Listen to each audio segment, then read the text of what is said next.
We queer up the USA view. Montana Senate passes unbelievable law that excludes LGBTQ plus people from protection under state law.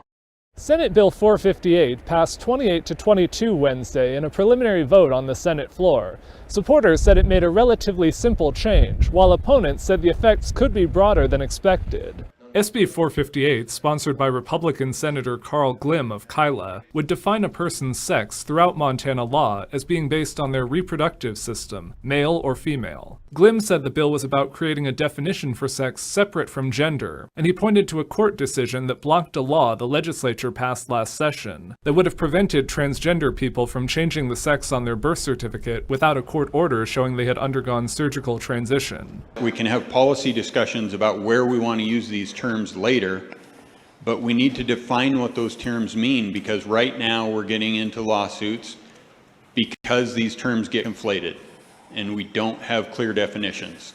Opponents said the bill's definitions were too simplistic to account for all people, and they questioned the fiscal impact, saying it could lead to litigation and potential financial consequences from the federal government for going against their policy on discrimination based on sex. On a bill of this size and of this importance, to what degree is it responsible for our body to sign off on that bill that may or may not create substantial future costs to our general fund? The Senate added an amendment Wednesday that seeks to address concerns about how the bill would affect intersex people, but opponents questioned if that was enough.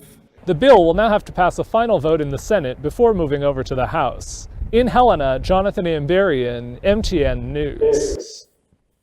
One that second reading did pass on Friday and adopts a discriminatory and unworkable definition of sex aimed at excluding LGBTQ plus people from the protections of state law.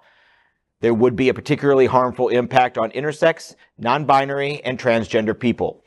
If it becomes law, LGBTQ plus people would be prohibited from bringing claims of sexual orientation or gender identity discrimination in areas like employment, housing, public accommodations, healthcare, credit, and education. It would also require applications and records for such things as marriage licenses, death certificates, and cemetery internment, as well as child support registration, to list sex based on biology rather than gender identity. The bill doubles down on the state ban on transgender students participating in sports consistent with their gender identity and the ban on marriage for same-sex couples. The Human Rights Campaign has condemned the vote.